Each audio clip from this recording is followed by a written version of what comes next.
Channel critical fact 1916। तो आज हम 25 दिसंबर के करंट अफेयर्स देखने वाले हैं। तो चलिए स्टार्ट करते हैं। भारतीय नौसेना का सबसे बड़ा वाटर जेट युद्धपोत अंशद्वीप चेन्नई में कमीशन किया गया है। ठीक है, ये क्वेश्चंस वाले फॉर्म में नहीं है, यानी एमसीक्यू फॉर्म में नहीं है, तो आपको ये एमसीक्यू फिर से खुद से बनाने पड़ेंगे। तो मैं आपको बता देती हूँ आप एमसीक्यू कैसे बना पाओगे।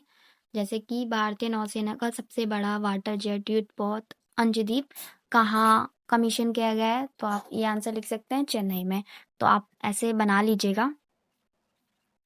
भारत ने गुजरात के लोथल में राष्ट्रीय समुद्री विरासत परिसर NMHC के विकास के लिए नीदरलैंड के साथ साझेदारी की है। तो आप ये क्वेश्चन बना सकते हैं कि भारत ने गुजरात के लोथल में राष्ट्रीय समुद्री विरासत परिषद के विकास के लिए किसके साथ साझेदारी की है, तो नीदरलैंड के साथ की है। हाल ही में रवि डीसी को फ्रांस के प्रतिष्ठित सांस्कृतिक पुरस्कार से सम्मानित किया गया है। तो कहाँ के प्रतिष्ठित सांस्कृतिक पुरस्कार से सम्मानित किया गया है, तो फ्रांस के। किसको? रवि डीसी को। चौधरी चरण सिंह भारत के 5वें प्रधानमंत्री थे, जिनकी 23 दिसंबर 2025 को 123वीं जयंती मनाएगी। तो कौन सी वी जयंती मनाई गई थी? 123वीं। ठीक है।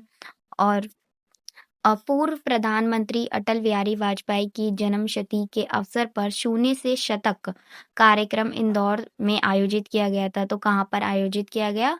इंदौर में। ठीक है। 1941 के पर्ल हार्बर हमले में जीवित बचे सैनिक इराक शाब अमेरिका से संबंधित थे, जिनका 105 वर्ष की आयु में निधन हो गया था। तो वो कहाँ से संबंधित थे? अमेरिका से। आप ऐसे क्वेश्चंस बना सकते हैं खुद से। 1941 के ये तो हो गया। ठीक है। तमिलनाडु सरकार ने कावेरी नदी डेल्टा में स्मूथ कॉटेड ऊद बिलाव की सुरक्षा के लिए एक संरक्षण पहल शुरू की है। तो किसके लिए? तो स्मूथ कॉलेट ऊद बिलाव के लिए शुरू की है। ठीक है। पंचायती राज और जनजातीय मामलों के मंत्रालय द्वारा पैसा महोत्सव का आयोजन विशाखापट्टनम में किया गया। तो कहाँ पर किया गया? विशाखापट्टनम में। ठीक है। दुनिया के सबसे बड़े परमाणु संयंत्र काशिवा जाकी कारवा को फिर से शुरू करने की मंजूरी जापान ने दी है। तो कौन से देश ने दी है? जापान ने दी है। ठीक है। और पश्चिम बंगाल सरकार ने महात्मा गांधी के सम्मान में अपनी 100 दिवसीय रोजगार योजना कर्मश्री का नाम बदलकर क्या कर दिया है? तो महात्मा श्री कर दिया है। तो आपने देखा होगा राष्ट्रीय समुद्री विरासत परिषद, ये वर्ड आया था। आपने मुझे इमेजेस ऐड करने के लिए बोला था, तो मैंने यहाँ पे कुछ इमेजेस ऐड किए, तो प्लीज देखिएगा। ठीक है। राष्ट्रीय समुद्री विरासत परिषद, जिसे इंग्लिश में हम क्या बोलते हैं? NMHC, national maritime heritage complex. ये क्या है? तो राष्ट्रीय समुद्री विरासत परिसर भारत सरकार की एक महत्वाकांक्षी परियोजना है, जो भारत के समुद्री इतिहास, नौवहन, नेविगेशन, व्यापार और संस्कृति को सुरक्षित रखने और दिखाने के लिए बनाई जा रही है। ये कहाँ बन रहा है? तो ये लोथल, गुजरात में।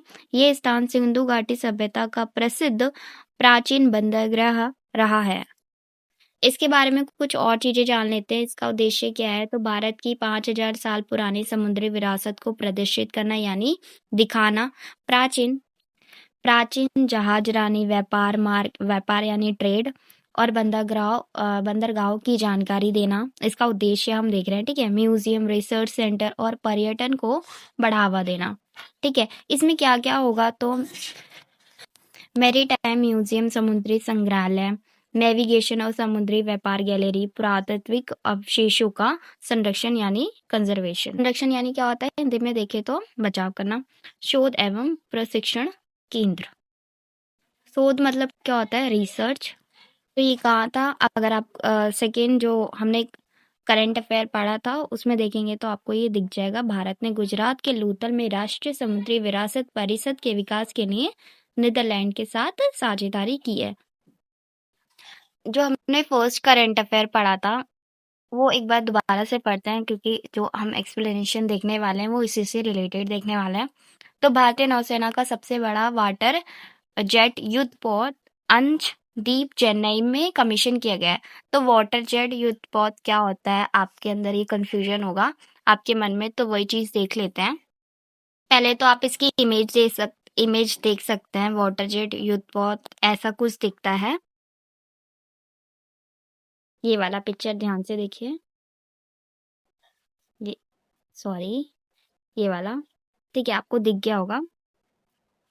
तो इसके बारे में चलिए जानते हैं।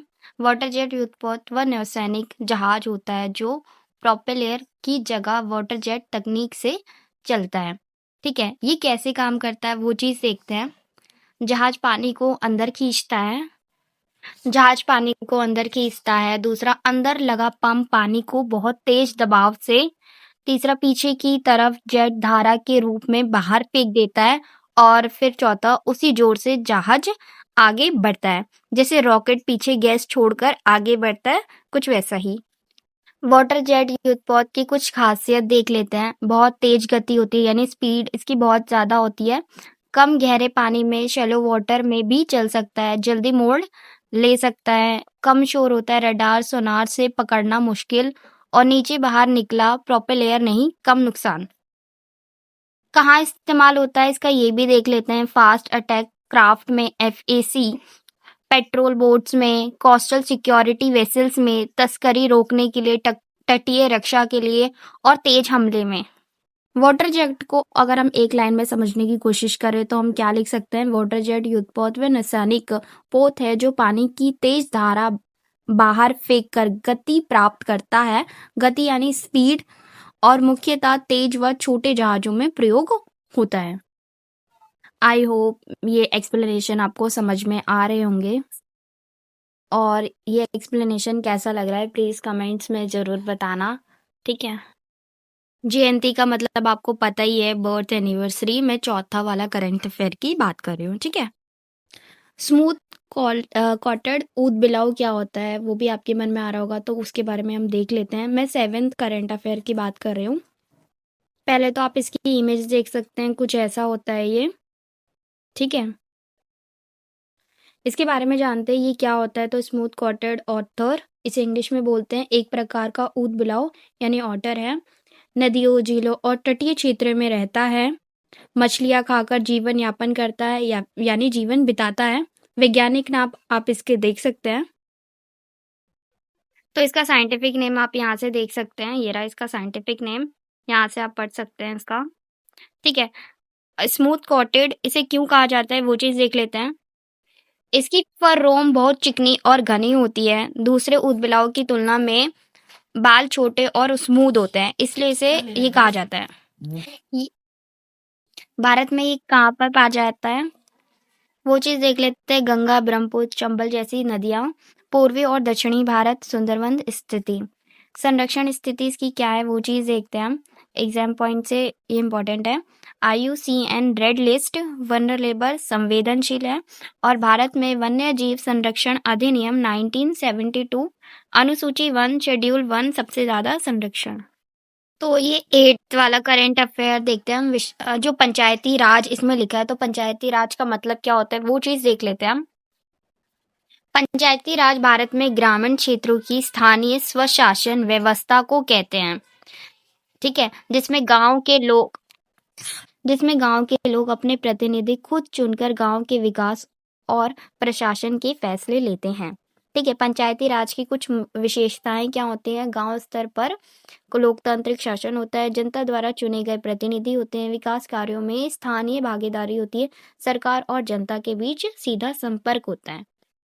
इसके बारे में और चीज़ें जानते हैं। पंचायती राज की संरचना तो 3 स्तरीय होती है। ग्राम पंचायत गांव स्तर पर, पंचायती समिति ब्लॉक पंचायत ब्लॉक स्तर पर, और जिला पंचायत जिला परिषद जिला स्तर पर। इसका उद्देश्य क्या होता है? गांव का सामाजिक आर्थिक विकास, लोगों को निर्णय प्रक्रिया में शामिल करना, लोकतंत्र को जड़ तक मजबूत करना। संवैधानिक आधार 73 व संविधान संशोधन अधिनियम 1992 भाग 9 और 11वीं अनुसूची। अगर ये वीडियो अच्छा लगा तो प्लीज़ इस वीडियो को लाइक ज़रूर करना, कमेंट्स में ज़रूर बताना आपको ये एक्सप्लेनेशन एक्सप्लेनेशन करंट अफेयर का कैसा लगा, और प्लीज़ मेरे चैनल को अगर सब्सक्राइब नहीं किया है तो प्लीज़ सब्सक्राइब कर लीजिएगा और इस वीडियो को शेयर ज़रूर करना। Thank you.